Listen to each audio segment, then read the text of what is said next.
আসসালামু আলাইকুম। বাংলা সংবাদে সবাইকে স্বাগত জানাচ্ছি। আমি চিন্তিয়া হক। শুরুতেই সংবাদ শিরোনাম। একটি গোষ্ঠী নির্বাচন পিছিয়ে জাতির সর্বনাশ করতে চাচ্ছে, বলছেন মির্জা আব্বাস। এদিকে খালেদা জিয়াকে রাষ্ট্রপতি করার দাবি জানালেন পিনাকি। জানাবো, স্বৈরাচার পতনে যাতে 16 বছর অপেক্ষা করতে না হয় সেই কাজ করছি, বলছেন প্রধান উপদেষ্টা।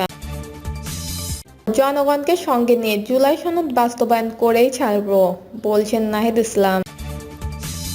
এবং সর্বশেষ জানাবো, সিপিডির আলোচনা, বিদ্যুৎ প্রকল্প বাতিলে চীনা বিনিয়োগকারীরা উদ্বিগ্ন।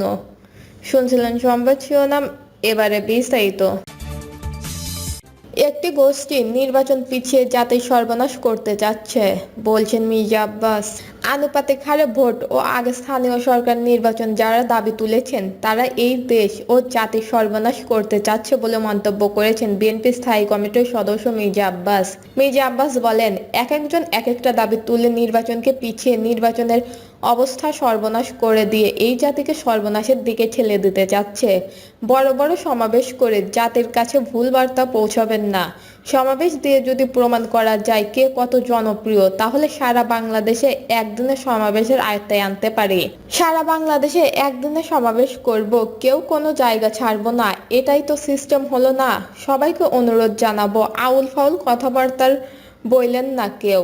আপনারা এই সমস্ত কথাবার্তা বলেই দেশবাসীকে বিভ্রান্ত করবেন না। ইসলামী আন্দোলনের আমির সৈয়দ রেজাউল করিমকে উদ্দেশ্য করে মির্জা আব্বাস বলেন, যখন বিএনপি জামায়াতের ওপর টিমলড়াই চালানো হয়েছিল তখন ওই দলটি এবং তার নেতা দূর থেকে বাহবা দিচ্ছিল, কৌশলে হাসিনাকে সমর্থন দিয়েছেন।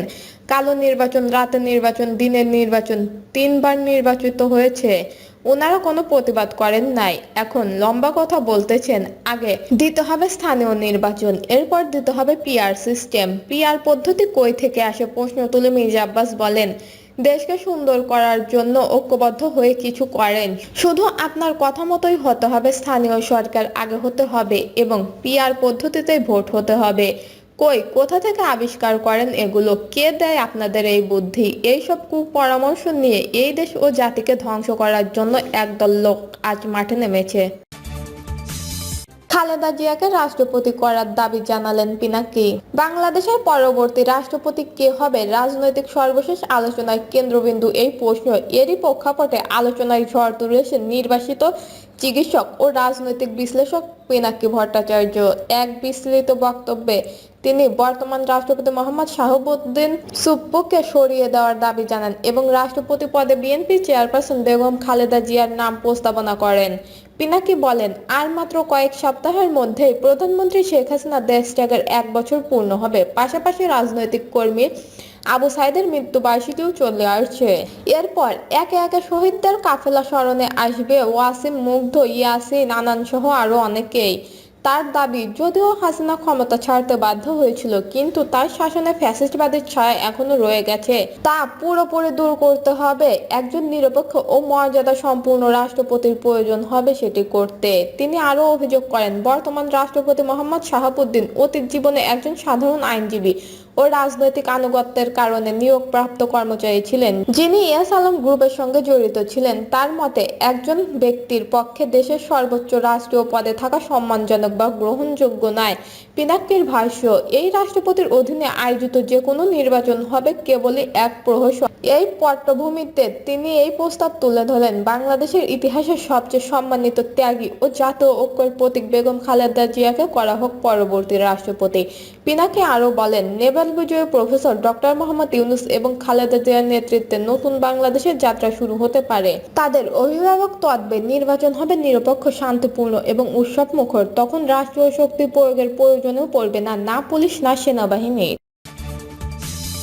স্বৈরাচার পতনে যাতে 16 বছর অপেক্ষা করতে না হয় সেই কাজ করছি, বলছেন প্রধান উপদেষ্টা। স্বৈরাচার পতনে যাতে 16 বছর অপেক্ষা করতে না হয় অন্তর্বর্তী সরকার সেই কাজ করছে বলে মন্তব্য করেছেন প্রধান উপদেষ্টা ডক্টর মোহাম্মদ ইউনূস। তিনি বলেছেন, স্বৈরাচার পতনে যাতে 16 বছর অপেক্ষা করতে না হয় সেই কাজ করছি আমরা। আশা করি আগামী দিনে কেউ স্বৈরাচার হতে চাইলে জনগণের সঙ্গে সঙ্গে তাদের পতন ঘটাতে পারবে। জনগণ রাস্তায় নামলে কোনো শক্তি তাদের থামাতে পারবে না। প্রধান উপদেষ্টা বলেন, এ অনুষ্ঠান মালার মাধ্যমে জুলাই আগস্ট মাস জুড়ে আমরা গত বছরের একটি প্রতীকী দিনকে আবার পুনরুজ্জীবিত করব। এছাড়াও যে লক্ষ্যে আমাদের তরুণ ছাত্ররা, জনতারা, রিকশা চালক, শ্রমিক ও কিশোররা শহীদ হয়েছিল, আহত হয়েছিল, সেই লক্ষ্য বাস্তবায়নে আমরা নতুন করে শপথ নেব। তিনি বলেন, জুলাই আগস্টের পুনরুদ্ধার কর্মসূচি সফল হোক। এ অনুষ্ঠান মালার মাধ্যমে আমাদের স্বপ্ন আবার নতুন করে জেগে উঠুক, আমাদের ঐক্য আবার সর্বমুখী হোক, অটুট হোক।